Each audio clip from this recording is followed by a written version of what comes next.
Hi, I'm Hal Roberts. This is Bridge City News. Here's some of the top stories we've been following. The CEO of Hockey Canada and the entire board has stepped down following the fallout related to the national body's handling of sexual assault allegations.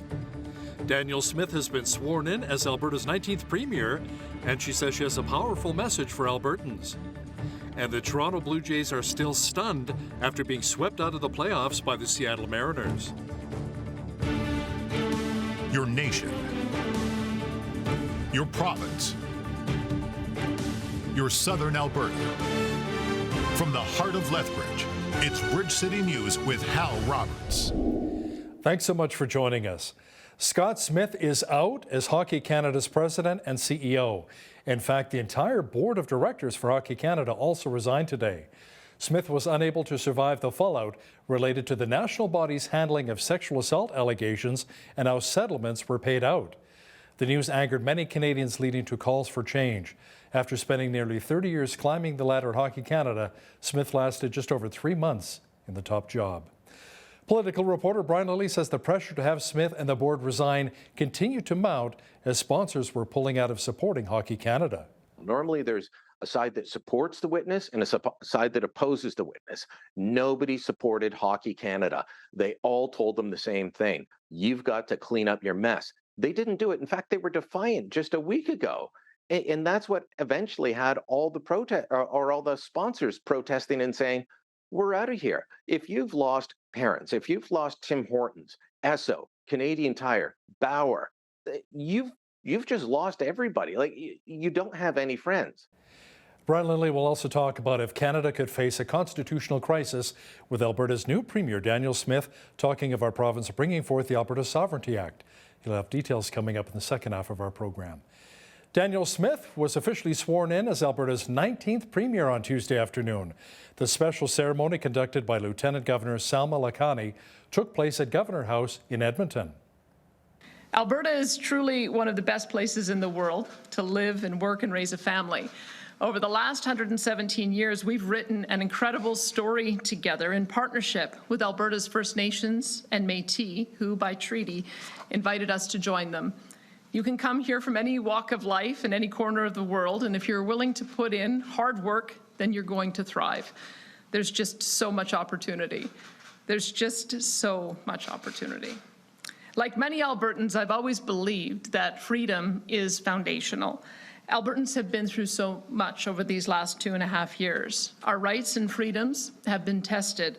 I will ensure, as head of this government, that those rights and freedoms are protected and will never be taken for granted again. Premier Smith also says she feels confident the UCP is united once again. She says that's vital as our province heads into the next provincial election in the spring. Smith also believes that Alberta can have a healthy relationship with the Trudeau Liberals in Ottawa. I think we can have a constructive relationship with Ottawa if they recognize that we expect the same level of respect that they give to Quebec and the same level of deference that they give to Quebec. We have the exclusive right to develop and manage and export our resources. And unfortunately, the Prime Minister and his Environment Minister has not been respectful of that. So I think if we can work together on common interests, and we all share a common interest in making sure that we're providing affordable energy to Canadians, that we're also being able to have energy security as well as address environmental concerns, I think we can have a constructive relationship. But it hasn't been very constructive over the last 7 years, and we need to do some work on that. Premier Smith recently alluded to potential changes for Alberta Health Services, including firing the board and starting anew. BCN producer Michael Clausen chatted with a man who practiced medicine in both British Columbia and Alberta. Daniel Nagase was asked if he thinks there is a more effective way to deliver healthcare services. Nagase says it begins with each community. One of our friends, his wife went to see a nurse practitioner here in Lethbridge last night. And she got hit with a bill of $150 to see this nurse practitioner so that she could go see a cardiologist. She needed a recommendation, I guess, for that. Now, I know... So privatization has been in the works behind the scenes, outside the political arena, for at least a decade. So this what she found out, our friend's wife, she found out that the South region is the only region where AHS doesn't cover the costs to visit that nurse practitioner so that you can go see your cardiologist. That might have to do with the South region, like parts of the South being Chinook Regional Health Authority. Right, which is what we have here in Lethbridge.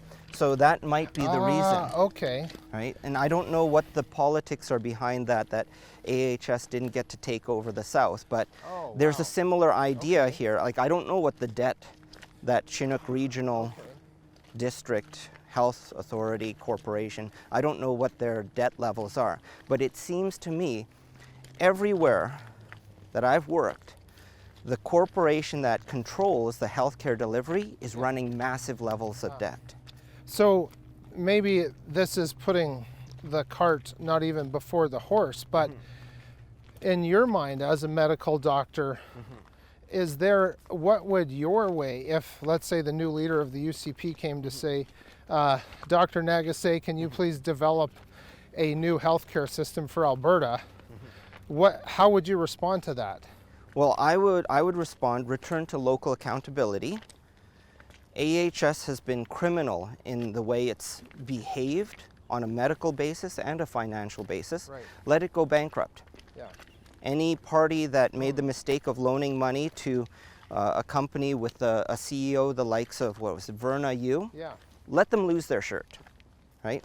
Like that's what happens when a financial institution, Royal Bank or whoever, doesn't do their due diligence, right? So is that why they basically have CEOs for Alberta Healthcare or other government agencies, because they are standalone corporations under the provincial government, correct? They are provincial government corporations. Right. So every healthcare dollar that's taxed and spent, get rid of it. Return healthcare taxation and spending to local communities. So every county, right, through their property taxes or a local mechanism of accountability, funds their community hospital, and funds their community hospital and pays for it. Prime Minister Justin Trudeau announced that Canada will add more sanctions onto senior Iranian officials. Canada will also bar the entry for those in higher ranks of the Islamic Revolutionary Guard Corps. Ottawa has been under mounting pressure to deem the Revolutionary Guard a terrorist group.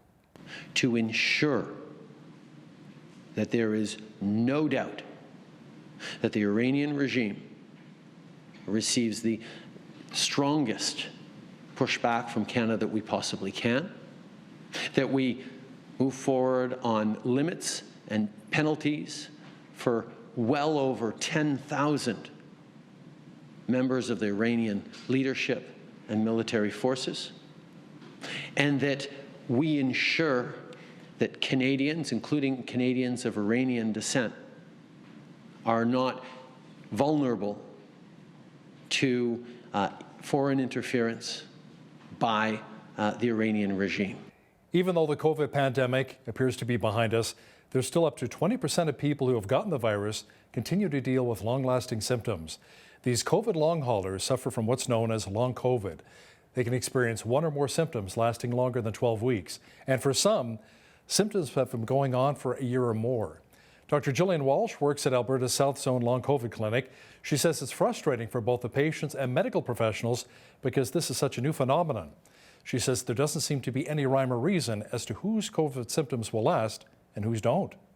I don't know that we truly have enough research studies at this point to connect certain things to who gets long COVID. It's a bit of a crapshoot, and I really feel for my patients that come in and say, I did everything right. Like, I got vaccinated, I avoided crowds, I sanitized all the time, and yet I still got this. And they do understand that, vaccinations are like a seatbelt, right?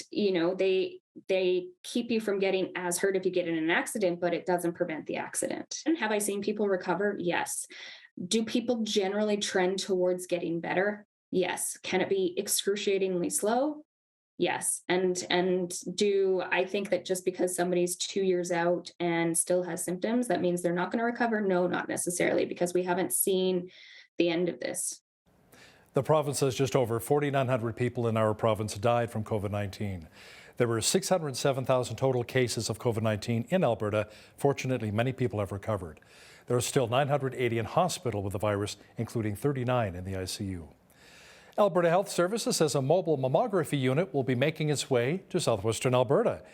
AHS officials say the X-ray testing facility to screen for breast cancer will be set up at the Fort Macleod Health Centre October 20th through the 22nd, at the Brockett Health Services Centre October 24th and 25th, and at the Cardston Health Centre on October 26th through the 28th.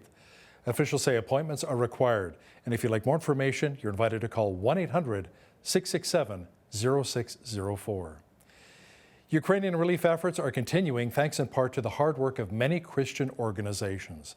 The Lethbridge Corn Maze held a fundraiser on Monday afternoon that brought in a massive haul. As BCN's Micah Quinn explains now, the owner of the maze says the funds will be given to Samaritan's Purse Canada to help with humanitarian aid in Ukraine. We ended up raising like around the $12,000 mark. Every year during Thanksgiving, the Lethbridge Corn Maze does a new fundraiser, and in 2022, Samaritan's Purse Canada was the lucky recipient. Theo Slingerland, the owner of the Corn Maze, has a family connection to what is going on in Ukraine with the war and the humanitarian aid that has followed. One of my family members actually ended up going this spring to the Ukraine, working with the Samaritan's Purse as a nurse, and he was able to do some work there with the people there. And we also have met several people that are from the Ukraine now living in Lethbridge. Since February, the people of Ukraine have been caught in the crossfire as the war with Russia rages on. According to stats from Samaritan's Purse Canada, there are currently more than 7 million Ukrainian refugees across Europe, with an estimated 90% of them being women and children. Samaritan's Purse has been partnering with churches and other organizations to help them supply the funding they need to distribute for humanitarian aid efforts. We are doing a variety of things in and around Ukraine. So we've been doing medical clinics, we've been doing food distributions, we've been doing help particularly for women and children, and we've been doing this for months and months and months, and we expect to continue to be doing this for months and months and months, because as we've all seen, there doesn't appear to be any sign of this war ending soon. To put things into perspective, during yesterday's fundraiser at the Corn Maze, there were just over 1,100 people that came in, but during the first few hours alone, over half of that number had already been inside. The Lethbridge Corn Maze will be open until the last weekend of October. For Bridge City News, I'm Micah Quinn.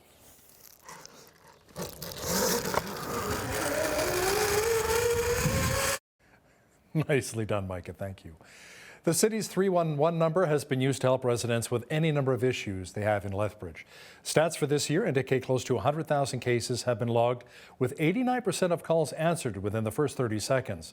A presentation was made at Lethbridge City Council on Tuesday afternoon, and Mayor Blaine Hagan and Deputy Mayor Ryan Parker questioned why there's not a person at City Hall to answer questions in person, as sometimes calls can take a while. The General Manager of Customer Service and 311 with the city says they've looked into it. It's not a press 1 if you have this type of concern, or press 2 if it's this. All of our specialists are trained on all city issues. So, you might pick up the phone and it is a very simple 30-second call, but you could also be picking up a call and, that is 20, 30 minutes long. Routing through or getting more info. Okay. Yeah, so we can't really decide on that ahead of time. The 2022 community survey results show that 93% of people who contacted 311 were satisfied with the customer service they received, and 91% agreed that city staff were helpful and knowledgeable when it came to helping to resolve an issue. Alberta RCMP say an Australian man has died while rock climbing in Banff National Park. Police say 28-year-old Daniel Heritage fell from Cascade Mountain last Wednesday. Paramedics, Parks Canada, and Stars Air Ambulance all responded to the area. A GoFundMe page says Heritage's wife witnessed the tragedy and he died in her arms. RCMP in Saskatchewan confirmed that Miles Sanderson was responsible for all 11 deaths at the James Smith Cree Nation and at the nearby village in Weldon last month, including that of his brother Damien. Police believe that Damien helped to plan the attacks but didn't kill anyone. After completing 250 interviews, processing over 670 exhibits, reviewing and following up on over 100 911 calls for service, investigators have determined that Damien Sanderson was a victim of homicide by Miles Sanderson. Miles Sanderson committed all of the homicides alone. This brings the total number of people who were killed by Miles Sanderson on September 4th, 2022 to 11. All charges related to this investigation have been withdrawn by the Crown following the deaths of Miles and Damien Sanderson. Government officials in Saskatchewan say they're chartering a third flight to bring displaced Ukrainians to the province. The flight is expected to arrive in Regina on October the 25th. The province has pledged to charter 5 humanitarian flights into Saskatchewan by March 31st of next year. All planes are to carry people who have been displaced by the Russian invasion of Ukraine. There may be a breakthrough in stalled contract talks involving 4,300 workers at the City of Winnipeg. The Canadian Union of Public Employees, which threatened strike action this week, says a tentative deal has been reached. The union says the deal is pending approval by the city's Executive Policy Committee and union membership. The city says negotiations, however, between the two sides are ongoing and no agreement has been reached. It was a tough couple of losses for the Toronto Blue Jays as they were swept by the Seattle Mariners at Rogers Place and eliminated from the best-of-3 wildcard series. Jays interim manager John Schneider says it really sucks that his squad was knocked out of the postseason. Postseason is great and postseason sucks because at some point, if you're not the last team standing, you have to rip a Band-Aid off and your season's over. Couldn't be more proud of those guys. My lasting message, if anything, was remember how they came together as a group over the last month or so. And, I think it's a start of something great. There's ups and downs, and we ultimately didn't achieve what we wanted to achieve at the start of the season. So as hard as that is, 29 other teams feel the same way. It's a special group, a group that's going to be together for a while. And, it's right now it's just tough, but, the guys are going to be better for it. The way we lost, it's unfortunate. A lot of weird things that happened, unfortunate things. Obviously, George and Bo are okay first off. And so, I guess okay is, relative, but, nothing serious, I guess. So, first off, those two guys are okay, but, just, a heartbreaking loss. Yeah, it certainly was. The Jays were up 8-1 in that fifth inning in Game 2, only to lose 10-9 and knocked out of the playoffs. The Mariners, meanwhile, go on to face the Houston Astros in the next round of the AL playoffs. Samaritan's Purse President Franklin Graham was in Lee County, Florida recently following the devastation left behind by Hurricane Ian, which left 100 people dead. One resident described the storm as a tsunami of mud and water.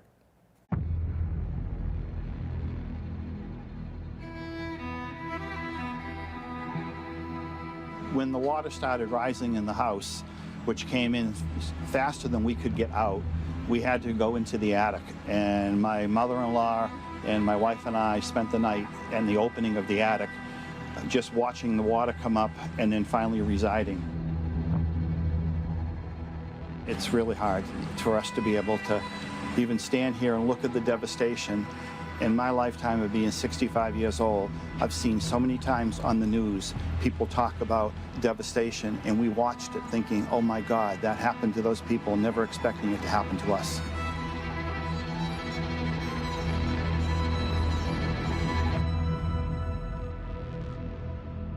The need is incredible. So many people have lost hope. They've lost their homes, they've lost their livelihood. They've lost almost everything they own. And I'm just grateful for the men and women who come and volunteer and go into these communities and help families and help people recover after these storms. Father, we just ask that you just comfort them. And Father, we pray that they'll sense your presence. And Father, we thank you for your Son, Jesus Christ, who took our sins and died on the cross. It's fantastic to have your organization come into the neighborhood, help us all out. There's no way myself as one person to do it, to go in and tear drywall out and lift floors out. I praise the Lord that you guys are here to help us. With each family we help, we want them to know that God loves them, that God hasn't forgotten them, God hasn't turned his back on them, that God cares. And so we come in the name of Jesus Christ. We want to be his hands, his feet, his voice, in these communities in these times of disaster like we see here. So if you'd like to be a part of helping in South Florida, just go to our website, SamaritansPurse.org, and you'll find the information on how you can be a part of this team of going into these communities in Jesus' name. Yeah, praying for those in Florida and in the Maritimes as they continue to recover from the storms. Well, here in southwestern Alberta, the rain clouds have moved on and making way for lots of sunshine for the rest of the week. A full look at the weather picture is coming up.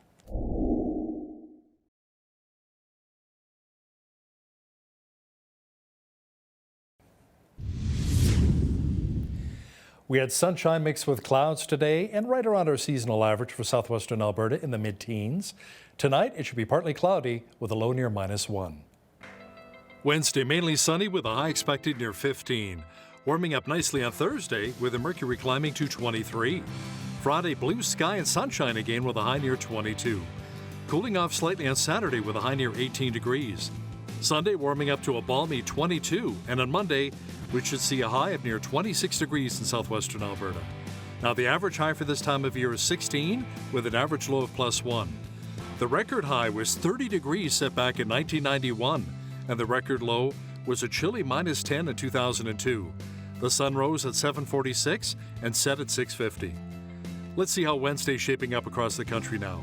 It should be mainly sunny and 19 degrees in Victoria, sunshine and 18 for Vancouver. It'll be mainly sunny and 15 in both Calgary and Edmonton on Wednesday. Sunshine and 13 for both Regina and Saskatoon. There's a slight chance of showers developing in Winnipeg with a high of 10 degrees on Wednesday. Rain and 19 is on tap for Toronto. A good chance of showers developing and 19 as well for Ottawa. Just a few clouds and 22 degrees for Montreal. In Atlantic Canada, expect a few clouds and 18 in Fredericton. Mainly sunny and 19 degrees in Halifax. Partly cloudy and 16 in Charlottetown. And in St. John's, Newfoundland, there should be lots of sunshine with a high of 12 degrees on Wednesday. The International Monetary Fund has downgraded its outlook for the world economic growth next year from 2.9 to 2.7%. It says Russia's war in Ukraine, chronic inflation, and higher interest rates are all impacting growth. It left its forecast for the rest of this year unchanged at 3.2%. Canada's economy is expected to grow by 3.3% this year. That is slightly down from the July forecast of 3.4%.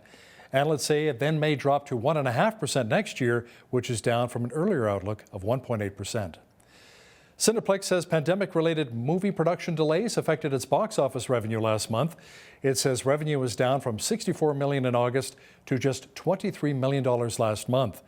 It says lower business volumes were expected in August and September due to limited Hollywood movies, which forced it into increasing its offerings of international films. Cineplex says it is looking forward to closing out the year strong with the release of Avatar: The Way of Water. It's a sequel to the highest-grossing movie of all time. So how are things looking on the economic front for Lethbridge and southern Alberta? How are businesses faring with the challenge of finding workers to fill job vacancies? We caught up with Trevor Lewington, CEO of Economic Development Lethbridge, to find out. It's actually the highest level of job vacancy we've ever seen.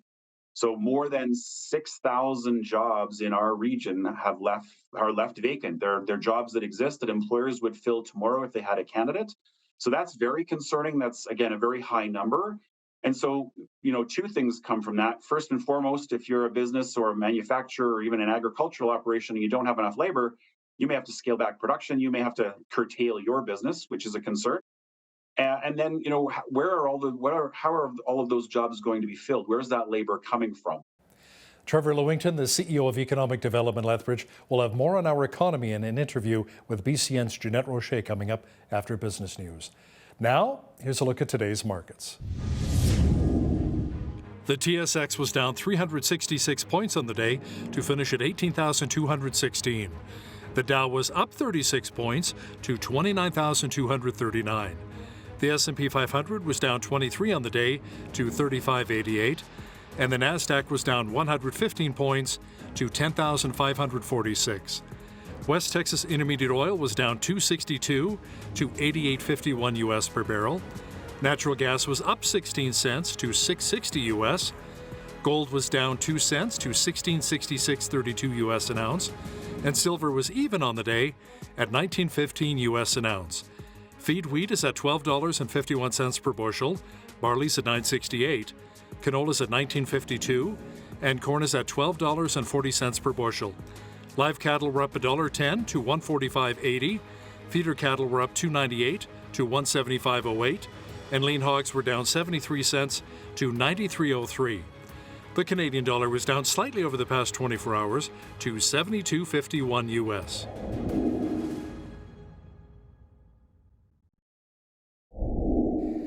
Recapping one of our top stories, Danielle Smith was sworn in as Alberta's 19th Premier and our province's third female Premier on Tuesday afternoon.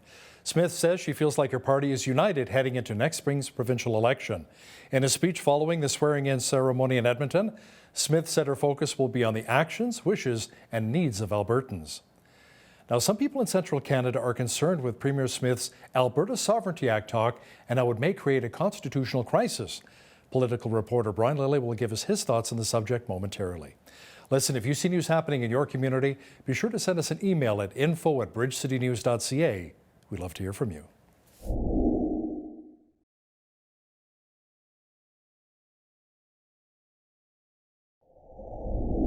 The Emergencies Act inquiry got underway this week. Some are saying Prime Minister Justin Trudeau's decision to invoke the act during the Freedom Convoy was the wrong one and very risky for Trudeau. To discuss this in more detail is political reporter and Toronto Sun columnist Brian Lilly, who joins us once again from Toronto. Brian, what do you think? Was this risky business for our PM? I don't think so, because they've set the parameters of what the inquiry can look into. Now, there will be, what effectively amounts to opposing counsel. Each person will be quizzed by lawyers for the inquiry, trying to get to the bottom of this. But the Prime Minister is good at evading questions. I can tell you that from experience, having questioned him many times. He knows how to speak without answering, how to say lots of words without saying anything. If Commission counsel presses him, that could become interesting. How hard they're willing to press a sitting Prime Minister will be another matter. But the inquiry is also going to, we don't have dates for everyone yet, but they're going to be hearing from a good number of Trudeau cabinet ministers, including Public Safety Minister Marco Mendicino. I believe Bill Blair will be on there, Justice Minister David Lametti, and on it goes. So a good number of cabinet ministers. Tamara Leach, one of the organizers of the protest, will also be there. Pat King, it's disputed as to whether he was an organizer or wasn't, definitely in the early days. The documents would appear to show that he was involved. He will be testifying as well. So they're going to be hearing from all sides. Potentially it could be politically risky for both Justin Trudeau and for Pierre Poilievre, depending on how it goes, memories it brings back, information it brings out. It could embarrass the Prime Minister by showing there was no need to do this. Then again, we could get information we haven't seen before that shows Pierre Poilievre was too close to people he shouldn't have been hanging out with, if we get some kind of explosive revelation. At this point, we don't know. Brian, speaking of Pierre Poilievre, there was some controversy involving the Conservative leader, involving hashtags on his YouTube videos. It involves an alleged misogynist group that many people have never even heard of. The hashtag was MGTOW, or MGTO, or Men Going Their Own Way. Pierre Poilievre says he didn't know anything about it, and once he got wind of these hashtags, they were removed. It's a bit of an odd story for the Liberals to try and peg on him, but it makes sense from their point of view. I'd never heard of this hashtag before. I'd never heard of men going their own way. I actually know about YouTube hashtags and about coding and a bunch of stuff because I've been on the web a long time. And I'm a content creator who posts their own material quite often. I've been involved in building websites going back to the 90s when you had to write an HTML. So, I understand all of this. It's complex for a lot of people to get. But the reason the Liberals put this out, it's not to peel support away from Pierre Poilievre. It's to keep some of their supporters who might be looking to switch because they're upset with the cost of living. They don't like what's happened to their grocery bills, inflation. They're worried about their family's future. They want to make sure that those voters don't go over to Pierre Poilievre, who is putting forward solutions that they may like. And the main group is suburban women. So that's who this was aimed at. Women who voted Liberal in the last election or two, but who might be thinking, well, I'm not crazy about where this is going. You've got Justin Trudeau and the Liberals saying, see, he's a sexist. Now, you can get into all the issues of, does the Prime Minister fit that description? All the things he's done, that's another story. All they're looking to do with this story about Pierre Poilievre is plant a seed of doubt among swing voters, the people who decide elections, to make them think twice about going over to Poilievre. I've heard from a lot of people who say, well, I'm a strong woman and I always vote conservative, or I'm this and I don't buy that. Okay, this story and this attempt to smear Poilievre was not aimed at those people. It was aimed at, suburban mothers in Vancouver, in the Toronto area, in suburbs of our major cities who voted Liberal last time. It's all about keeping them in the fold, or at least making sure they don't go over to Pierre Poilievre, who's been talking about the issues that are top of mind to Canadians. Now, Brian, some on social media are claiming that the hashtags were added to hundreds of Pierre Poilievre's videos all on the same day, October the 8th, the same day that another media outlet broke the story and reported on it. So is this just a smear campaign by the Liberals? Look, I haven't seen evidence of that. I've seen the claims. Poilievre's team said, look, we deleted this as soon as it happened. Their explanation was somebody added this in. They've been copying and pasting hashtags for years. They still have hashtag Rona Ambrose in there. Ambrose has been out of politics for a long time. That's a very plausible explanation for why that hashtag would have shown up there. But, conspiracy theories start right away on the internet. As soon as somebody says one thing, the other side says another, tries to claim it's not true. Poilievre took down the hashtags, apologized, and moved on. So I'm not going to sit there and say, well, no, it's obviously this. Now, you and I saw on Question Period as well how Poilievre fought back when Trudeau demanded an apology. Yeah, it was not what Trudeau and the Liberals were expecting, nor I think most of the media. Poilievre gave as good as he got. Look, he did say, I corrected this mistake. He admitted it was a mistake, but then he turned the tables on Justin Trudeau. And he said, I have no lessons to learn from you. And he raised issues of firing Jody Wilson-Raybould, pushing women out of Parliament. People like Selena Cesar-Chavanez, people like Jane Philpott, and of course, Jody Wilson-Raybould as well. We could talk about the groping incident, Elbowgate, the list goes on. This Prime Minister, I can't say he's gotten a free pass, but I think all of his issues around women are baked in. So for him to turn around and try and lecture somebody else, though, and say, we believe in strong women and you're, hanging out with sexists and misogynists, that's not going to stick, I don't think, the way that it should. It will with Liberal partisans. And let me be honest, Hal, Pierre Poilievre has to be careful. The Conservatives have to be careful not to get more of these own goals, because you just end up looking dumb for a bit, because he's got to reach those swing voters. He's got to convince them to come over to the Conservative side. So it was an own goal, but he fought back. He fought back hard. Just make sure you don't get more own goals, more errors, to use the baseball term, in the next few innings. Errors, yeah. The Blue Jays loss is still stinging with me. Let's not go there. Brian, a new Nanos poll says that more Canadians want Justin Trudeau as Prime Minister as opposed to Pierre Poilievre. Now, this surprised me. I don't know about you, but the poll also said that Canadians are not enthusiastic about either candidate. I would put more stock in that last statement than I would in saying that more Canadians want Justin Trudeau as Prime Minister, although it's not the first poll to show that.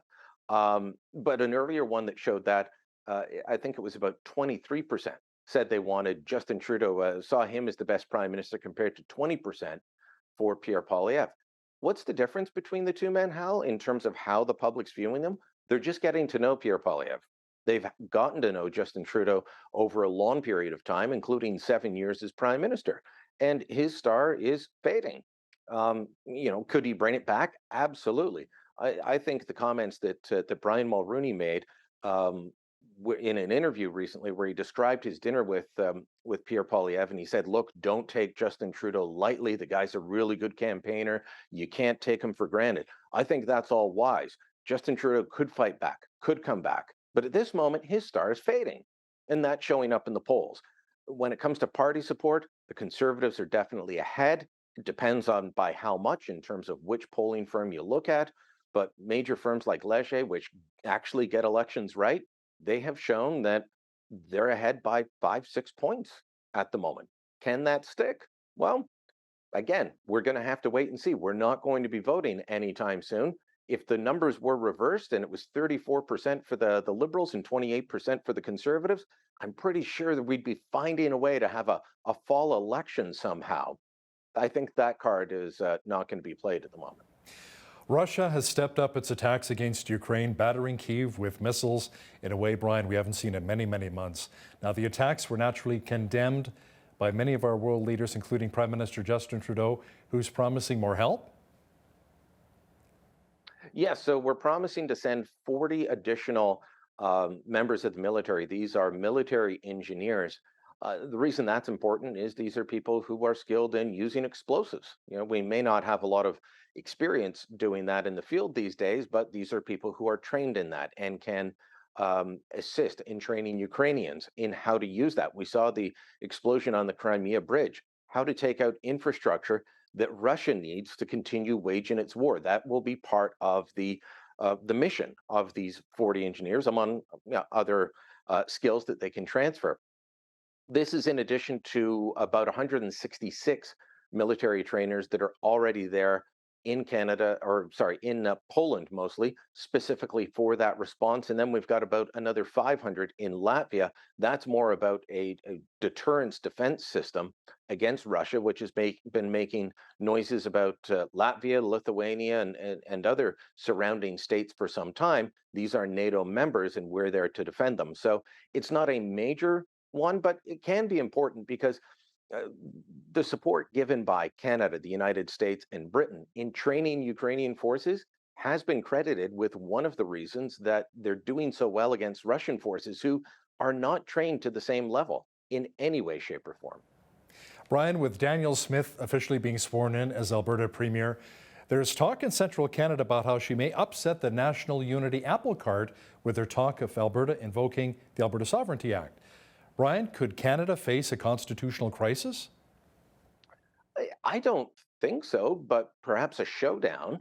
Look, we've got I'm going to depart ways from my Laurentian elite colleagues who, are trying to goad you guys into saying, let those Eastern people freeze in the dark again. They're all worried about this Alberta Sovereignty Act. They think that it is, the end of the country. Could there be problems with it? Sure, but we have to wait and see the text. On the face of it, this is a move to say that Alberta wants to assert its rights under the Constitution. That's something that Quebec has been doing for a long time. Alberta as well. Look, I've covered the Supreme Court a long time. Provinces taking the federal government to court is a regular thing.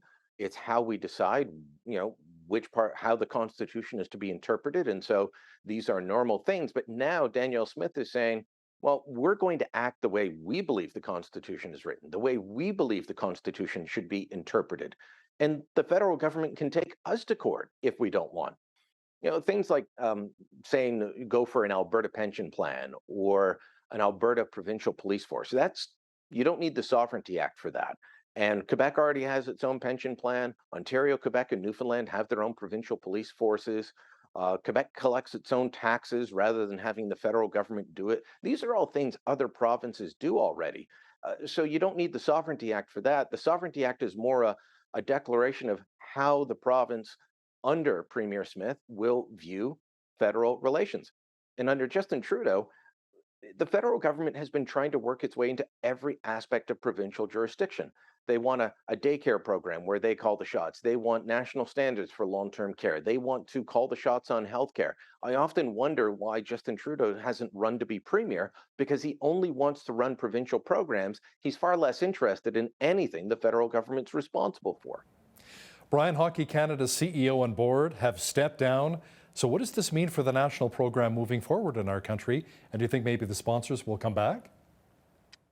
It's going to take some convincing, I think, and some show that this is real, that this is real change.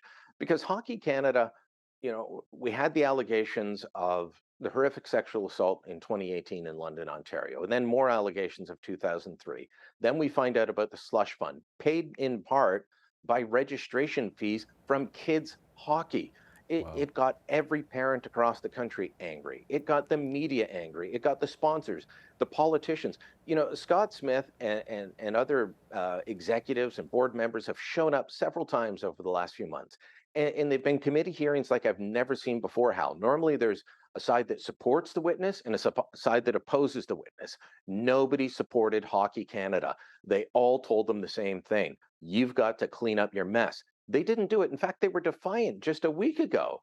And that's what eventually had all the protest or all the sponsors protesting and saying, we're out of here. If you've lost parents, if you've lost Tim Hortons, Esso, Canadian Tire, Bauer, you've just lost everybody. Like you don't have any friends.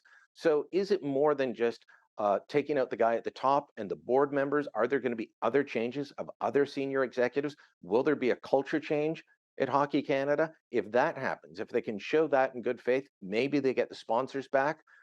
Maybe they get the hockey federations, the provincial federations were saying, we're not sending you any more money.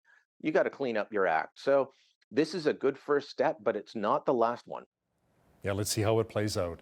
Political reporter and Toronto Sun columnist Brian Lilley, thanks so much for your time today. Thank you, Hal.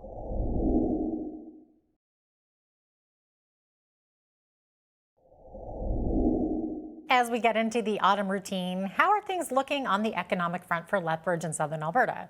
Well, joining us to discuss this is Trevor Lewington, the CEO of Economic Development at Lethbridge. Welcome back to Bridge City News, Trevor. Great to have you back with us. Great to be here. Thanks for having me, Jeanette. Awesome. Okay, so Alberta has, of course, benefited from the boom in oil and gas prices. Now, even though our Lethbridge area economy isn't totally dependent on oil, to what degree has the energy sector affected business here? Well, I think it's important for all Albertans to remember that, of course, the oil and gas sector drives a huge chunk of our economy and therefore government revenues. So even though some of our industries don't benefit directly from that upswing, when the provincial government does well, institutions in our region, like our two post-secondary institutions, do benefit. Typically, municipalities get access to more money, so it's always a good thing when the oil and gas sector is performing well. But many of our local manufacturers and a lot of our service industries, for example, engineering, do a lot of work in the oil patch, not necessarily around here. But we have lots of businesses that sell up into Fort McMurray, sell up into other areas of the province. So again, when the oil patch is doing well, oil and gas drives a lot of activity in our region, even though it's sometimes hidden and people don't see it necessarily. And, you know, unfortunately, it does look like electricity and natural gas prices are going to be staying high heading into winter. Not exactly a good news story, but what impact could this have on the economy? Yeah, certainly for consumers, electricity and natural gas is expected to stay high, certainly all the way through the winter. You know, they're expecting rates to increase significantly as we move into the winter months. Constrained supply, you know, continued conflict, particularly, with the Russian invasion of Ukraine. But just certainly general instability in the market. So, you know, for consumers, if you're on a regulated rate option, now is a great time to look for a fixed rate plan and try and protect yourself from that uncertainty. Businesses, of course, very concerned about the increasing costs of utilities, how that's going to impact their processes, how that's going to impact their plans. And we'll see that rolled into prices, unfortunately, which just adds to potential further inflation. So certainly, electricity and natural gas, a big concern and a potential drag on the economy as we move forward. Absolutely. What are you hearing from the agribusiness sector? How are things looking there? Yeah, this was a great summer from a primary agriculture perspective. You know, most commodity prices are at or near record levels. What I heard for the most part is, particularly in our region with the strength of irrigation, of course, yields were very strong.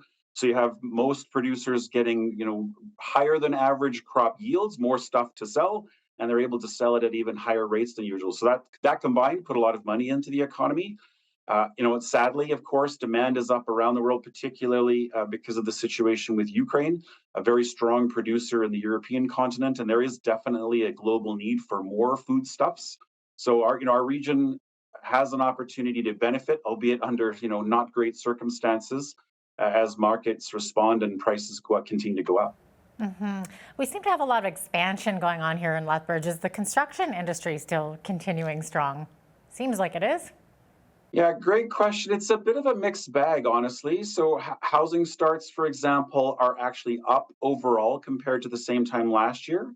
but we've seen a bit of a switch. So it's not as many single family homes, it's more multifamily. So duplexes, apartment buildings, those kinds of things. And there aren't as many large industrial projects. So if you think back a few years ago, we had construction at the university with the Science Commons. We had construction at the college with their big building, a number of large industrial projects. We don't have that at the moment. So although the sector is doing well, although there's some activity, employment in construction is actually at its lowest level since 2017. So that's a bit of a concern, something we'll be watching. Even though there is activity, like I said, employment hasn't quite responded the way we thought it would. So something we'll have to keep an eye on. Okay, interesting. There is definitely some expansion going on at our Lethbridge Regional Airport. So how is that expansion impacting Southern Alberta? Yeah, so I think it's great news. Obviously, a functioning airport that connects us to the rest of the world is always important from an economic perspective, attracting business, but also attracting visitors. For folks that haven't been through the airport lately, much more modern facilities, expanded lounge area with a washroom after security, which was great progress for us locally. But what it's driven, in fact, is WestJet has added now 3 flights a day, so increased service by WestJet to our market. And of course, starting in December, we'll see Flair Airlines fly directly between Lethbridge and Tucson. So it's great to have that sort of vacation destination added to the list, and hopefully we can attract more of those ultra low cost common carriers and those charter flights. And so as a result of that, even more work is happening at the airport. They are looking at rehabilitation of some of the pavement, potentially expanding some of the runways. So if you're driving by, you'll expect to see lots of activity at the airport in the coming months. Interesting. Very exciting, too. I used to live in Tucson, so some of my best friends are still down there. So I was very excited. Now you have an easier way to go visit. Exactly. So I was excited about that one. Okay, so besides the airport, we've also seen a large expansion taking place at Exhibition Park. So how is that living up to expectations? Yeah, the Exhibition Park project, the Agri-Food Hub, is a very exciting project for our region. It'll give us a world-class facility where we can host literally any global event. So I know the team at Exhibition Park is looking to attract new conventions, new festivals, new kinds of programming for the building. So that's good news. We always like it when new and more visitors come to our community to spend their dollars. Yeah.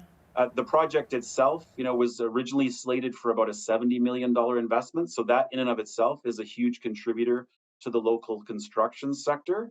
And from what I hear, they're on track to complete the building on time next spring. We'll start to see events in that beginning next summer, which I think is very, very exciting. Oh, super exciting. Exactly. It'll be interesting to see the change in Whip Up Days, too, coming next year. Excited for that. So, Trevor, have you heard how the surrounding Southern Alberta communities are doing? Are they doing better or worse than Lethbridge? Yeah, I think it's a mix. Again, it's a mixed bag. Most communities that are, rooted in agriculture, of course, have done well. I think many small communities like Lethbridge are struggling to retain family physicians. And so there is a bit of a demand in the healthcare sector, which, I think gives people pause for thought about whether they're going to relocate to a smaller municipality. So attracting and retaining talent, attracting and retaining residents is always an important consideration for rural communities. And so availability of physicians and access to healthcare is part of that. But there are a number of projects that are happening in municipalities around us. You look at some of the work that's happening in Coaldale on a joint sport facility and new school. Very exciting for their community. We've seen some industrial expansions in Tabor. Lots of interesting things happening along that Highway 3, Canada's premier food corridor, so it's known. Lots of investment and activity happening along that corridor. And we've also seen lots of renewable energy projects in our region. So there's many solar and wind things that are happening. So if you've driven along the region's highways, especially in the last few weeks, there's a lot of large turbine parts moving around, but there's many, many more projects in the pipeline. It's about $9 billion that's forecasted to be invested in our region over the next couple of years in renewable energy. And so that's driving a lot of activity for these smaller and more rural communities in our region. Okay. What about employment? How are businesses faring now with the challenge of finding workers to fill job vacancies? Yeah, that is probably my single largest concern as we move into the fall. We're just working through the job vacancy numbers right now, but the preliminary report that I saw yesterday, it's actually the highest level of job vacancy we've ever seen. So more than 6,000 jobs in our region are left vacant. They're jobs that exist that employers would fill tomorrow if they had a candidate. So that's very concerning. That's, again, a very high number. And so, two things come from that. First and foremost, if you're a business or a manufacturer or even an agricultural operation and you don't have enough labor, you may have to scale back production. You may have to curtail your business, which is a concern. And then, how are all of those jobs going to be filled? Where's that labor coming from? So there's much more work to be done. I think it's linked in part to the fact that our schools and post-secondary institutions were effectively shut down for 2 years. And of course, there was remote learning, but many students chose not to pursue their education during that time frame. Also, immigration was, of course, curtailed during the pandemic, very restrictive in terms of temporary foreign workers, and even people just trying to move between countries was obviously challenged with global airline access and all the public health restrictions. So a big concern moving forward. I think it could be a real drag on the economy. And so we need to do a little bit more research into what specifically those numbers mean and where they're coming from. The sectors that are most affected at this moment appear to be things like equipment operators, truck drivers, and the skilled trades. So again, a concern because those are not jobs that you can simply replace with. You wouldn't want me trying to replace a skilled tradesperson, for example. I am not the electrician you want working on your building. So they take time to develop those skills, and it's important we figure out how we accelerate that pipeline of talent. Right. It might be a good time to be young and job seeking, perhaps. There's a lot open. It is absolutely a job seekers market at the moment, for sure. Yeah, absolutely. Okay, so there, now that Lethbridge's mayor and council has had almost a year to settle in, what kind of feedback are you hearing from business owners? Are they confident in this new leadership team? Yeah, I think, what I'm hearing generally is that people are pleased there's a focus on the economy and being business friendly. So the new council did set out an action plan at the end of last year, right after they were elected. And they have their number one priority on their list was economic development. So they are very focused on job creation. They're very focused on becoming more business friendly as a community, which I think is good. There's a commitment to that. I do think the business community is very concerned about increasing costs that might come from either changes to utilities like garbage and water and sewer, or in fact, property taxes. So, as businesses are dealing with inflationary pressures on wages, or they're facing inflationary pressures on things that we've already talked about, like electricity and natural gas. The last thing a business wants, of course, is more costs passed on to them through higher taxes from a property tax perspective. So I think that's going to be the real pressure on this council is how do you balance all of your demands and all of your needs for new services and the costs the city itself is facing with this sort of general belief or this need from the business community to hold taxes increases as low as possible. It's going to be a real challenge for council. Wow. Okay, we've talked about different sectors. What about manufacturing? How are things shaping up with the manufacturing sector? Yeah, our manufacturing sector has done extremely well over the last couple of years. So exports from our manufacturing sector last year, so 2021, were just over $1.23 billion. And that was actually a 49% increase over the previous year. So massive growth in manufacturing here in our region. Some of that is because what we produce, a good chunk of it is value-added food, which of course the world needs more than ever. And food, even during a pandemic, of course, there's growth in people staying at home and having snacks. So we saw that. Many of our local manufacturers actually expanded their operations and added capacity. The other thing, of course, right now is you've got a bit of a currency advantage. So if you're an exporter, the cheaper Canadian dollar makes your products more affordable, especially if you're sourcing most of your ingredients and materials locally. So you can take advantage of those things. We have seen a massive surge, both in manufacturing exports, but also in capacity. So that's exciting. That drives jobs in the economy, and hopefully we can continue to build on that success. Yeah, for sure. Positive news there. Okay, we talked about the construction sector industry. So with that in mind, are we seeing any changes in the real estate market now with interest rates rising? Yeah, obviously interest rates are already having an impact and potentially have a much more significant impact moving forward. We have not seen it impact residential house prices or necessarily the number of houses that are selling. We're starting to see more homes stay on the market longer. So, months of inventory has started to grow. But so far, the impact has been pretty minimal. I think as interest rates continue to climb, they are forecasted to keep increasing. That will add more pressure to the market, and you will see people potentially either defer their decision making until things stabilize, or perhaps consider an alternative. Perhaps I'll rent longer and perhaps not move into that first home purchase. So we haven't seen the true impacts yet. There's always a bit of a lag between when interest rates rise and when people make decisions. But I think that will continue to be a drag on the economy, and we will continue to see an impact in the housing sector in particular as we move forward. And then, Trevor, finally, what are your thoughts on where the Lethbridge economy is headed over the next 6 months? Yeah, the great thing about, doing forecasts is you're always wrong. And I think that, now more than ever, this is a very volatile time. There's a lot of pressures, as we've talked about, from interest rates to utility costs.